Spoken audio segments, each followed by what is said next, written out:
Welcome to Discovering Joy with Roy. Our current series is called A Strength Not My Own. It's based on a book of the same name. Today starts a two-part study I'm calling When I'm Weak, Then I'm Strong. The scripture is Luke 2, 41 to 52. Take a minute now, put me on pause while you read the story. I'll be here when you get back. The Bible doesn't give us much information about Jesus between birth and adulthood, except for the tantalizing glimpse at his presentation in the temple, when he was bar mitzvahed, we would probably say today. One convincing proof of the Bible's reliability is the absence of miracle stories about the child Jesus. Now, there are plenty of them in apocryphal sources, but they didn't make it into the Bible. As far as the gospel writers were concerned, Jesus' childhood was typical of a Jewish boy of his time. Only this one anecdote from childhood was worthy of record. As a young person, I tried to imagine what it must have been like for Jesus, astonishing the teachers, a prodigy among the professors. Well, there's nothing miraculous about the event. Still, few 12-year-olds could have held the adult attention the way Jesus does here. I didn't know then that all of us adults are well advised to listen to the words of the young. These days I'm more sensitive to this truth than I used to be, more willing to let my grandchildren teach me. That's so important because my grandchildren live in a world I don't know anything about, and they know it. And if I ever hope to have them listen to me when I talk about my world, which they know very little about, I have to be willing to learn from them as well. Children seem so young, so ignorant and fragile, but only they can initiate into the mysteries of their world. They hold the key to an educator's success. They only seem weak.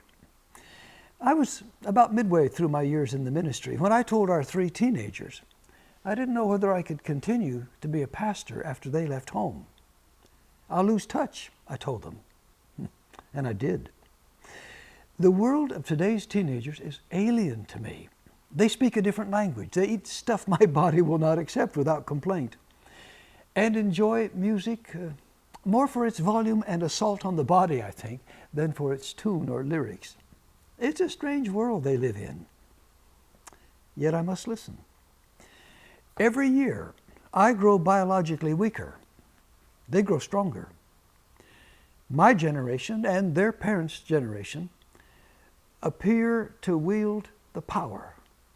Only apparently, though, and only for a while.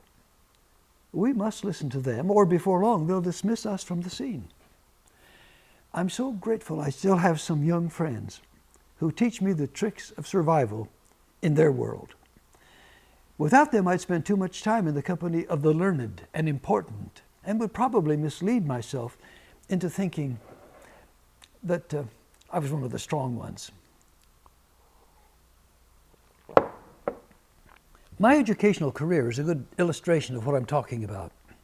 There's a reason advanced education is described as learning more and more about less and less, until you know all there is to know about nothing. When I was in my doctoral studies, Joy had to take over the living for both of us. She ran the household because I was so busy doing important things, thinking important thoughts, writing important papers, hobnobbing with important professors and fellow students. So I usually didn't have time to be bothered by little things around the house. Thankfully, we had 3 small children in those days. They kept me real. I made it a practice to return from the library each afternoon in time to watch Mr. Rogers and Sesame Street with them, and then to eat and play together, sometimes at the same time, to their mother's dismay. And they taught me. They saved me from becoming a mere academician. They kept alive my sense of humor and my need to earn money to feed them, and they fed my emotions. They restored my balance. I earned the PhD. They earned my eternal gratitude. Only after so nearly losing my equilibrium at the university did I come to appreciate fully Luke 2:52 as a formula for a balanced life. And Jesus grew in wisdom and stature and in favor with God and man. Let me disturb the order of the formula for a moment. The Greek word for stature, helikia, merely observes that Jesus' physical growth was appropriate to his age. We have precious little control over the size or shape of our bodies, of course, although we have developed some quirky attitudes about them. Our culture equates big with better, even when talking about children. We say that Joey, short for his age, is cute. But we brag more about Chuck, who's 3 inches taller than the charts predict for his age. We expect more of larger children. Some parents even seek physicians' help to force up the height of their average-sized children. It doesn't change when they're adults. Our society pays tall people more than it pays short people, definitely prefers tall CEOs, and teases shorties mercilessly. Ask me how I know.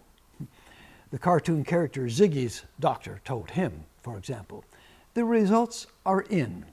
You're too short.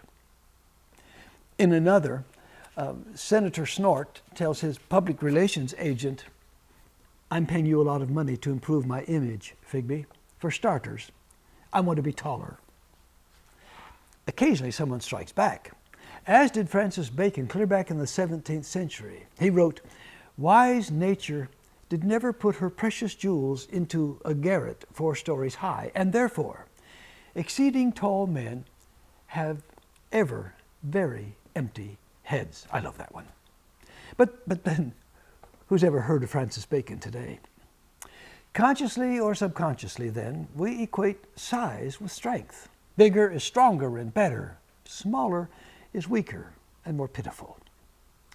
Well, we're consciously or subconsciously wrong. When I was young and inexperienced and insignificant and short, I was in those days, I'm not all that short now, you understand. No, back then, I discovered that I had a real advantage. People didn't take me seriously. They were themselves around me, for better or for worse. They didn't feel they had to pretend. Nobody called me sir or opened doors for me or performed any of the other myriad maneuvers of etiquette. In other words, they felt no need to be on their best behavior because of me, which meant I got to see the real person. They were to me as most adults are to children. They treated me as if I didn't exist, or existing didn't matter. As a result, I was a shrewder judge of character then. During the major years of my professional career, I lost that advantage because they thought I might be somebody. So they treated me better. Now, once again, I'm getting better at judging people because I am now old. Once again, fairly insignificant and really short. Jesus didn't have my particular inconvenience, but he knew what it was to grow up as a seemingly insignificant child of a not very important family in a little regarded town in a despised nation at the very edge of the powerful Roman Empire. What an advantage! Possessing so many apparent weaknesses, he could become very strong. We move on to the weightier part of the formula. Jesus grew in wisdom. Luke says wisdom rather than knowledge. Kind of a surprising selection. When do we ever hear an adult speak of a child's wisdom?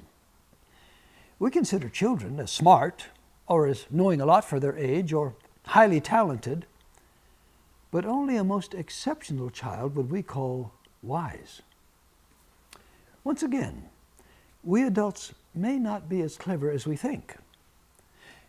Every time I'm with children for a while, I confess they intimidate me. As a matter of fact, I've made it a policy not to try to answer questions from children, only from adults. The children's questions are too hard. They haven't learned our adult trick of ruling out whole blocks of reality when new data challenge the old. Children want answers to the unanswerable. I suspect the 12-year-old Jesus astonished the elders in the temple as much with his questions as with these statements. We can now understand how distraught his parents were when they became separated from him on the way home. They took his behavior seriously. Why have you treated like this? Now, he wasn't disrespecting them. He said, I had to be in my father's house. The clash was inevitable. The son's business was not the parents' business. His world wasn't their world. Did they think him wise or merely willful? Luke calls him obedient in the very next sentence, perhaps to assure his readers that something far more important than adolescent rebellion is at stake here. Luke says Jesus' mother, Mary, treasured these memories. She must have told them later. Luke picked this one out of many, undoubtedly, because he perceived it to be a significant, perhaps even the pivotal moment in Jesus' maturation. Here he takes his stand. He must dwell in his father's house, not Joseph's. The wisdom of this world could never become his, you understand? His would be an unworldly, a godly wisdom. Only as he adhered to it could he be strong with the strength this world calls weakness. Robert Fulghum made the bestseller list with his book, All I Really Need to Know I Learned in Kindergarten. In it, he lists some of life's most important lessons, learned before first grade. Share everything. Play fair. Don't hit people. Put things back where you found them. Clean up your own mess. Don't take things that aren't yours. Say you're sorry when you hurt somebody. Wash your hands before you eat. Flush. Warm cookies and cold milk are good for you. He goes on. You get the point. Russ Blowers, a really good friend of mine, is gone now, but when he was still a pastor in Indiana, he added to the list. God is bigger than you can imagine. He's everywhere and can do anything, and he sees what you're doing. Hard work is good for you. When somebody dies, you take food in. Dads are people who come home every day at 5. Mothers hold your head when you throw up. It's okay to cry at funerals. Neighbors are put there in case you need to borrow a cup of sugar. Both of these good lists belong in this series of lessons whose theme is when I'm weak, then I'm strong. A corollary is the specific theme of this video. When I seem wise, then I'm foolish. When I seem foolish, it may be because, in that instant anyway, I'm acting wisely. Here's how this works.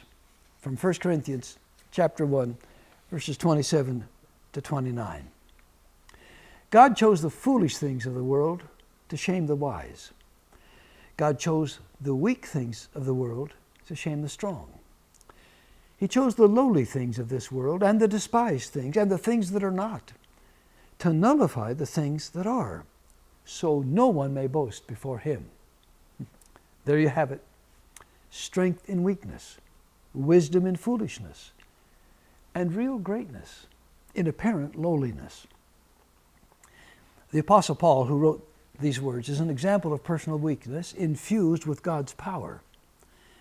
To the world, Paul seems a nobody speaking nonsense.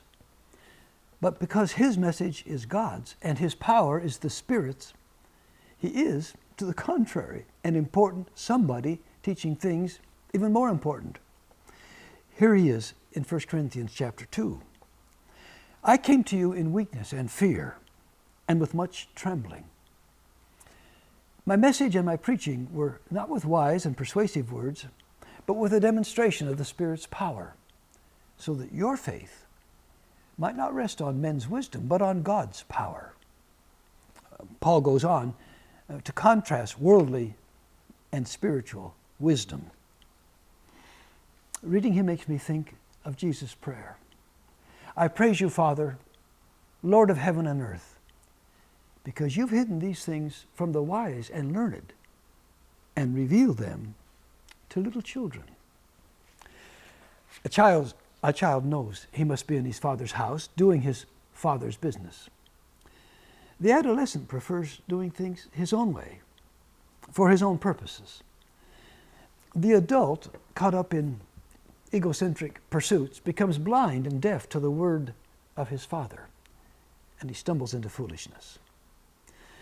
Thus, Jesus calls us to learn again the wisdom of the child. And a word about favor. The formula sounds simple, doesn't it? In favor with God and men. This brief phrase holds together what we tend to keep apart: favor with God, favor with our fellow human beings. But they must be kept together. To find favor with God is to do favors for persons. To be accepted as wise to God is to act wisely toward people. You can't separate spiritual and social wisdom. Favor with God and favor with men are one, as love of God and love of neighbor are one. Yet Luke's brief formula doesn't reveal the whole story. Jesus found favor with God all right, but he didn't always find favor with men. If he'd been able to, no cross would have been put up to stop his ministry. He went about doing favors for people, that's true. But he also got himself into a great deal of trouble with them. He still does. Luke could more accurately have said, and in favor with God and with certain men and women. Some couldn't, some can't stand him. The worldly wise, the self-righteous, the controller, the manipulator, the greedy, the me-firster, the racist, the self-satisfied, the cruelly ambitious, the snobbishly intellectual. Well, then who does he find favor with?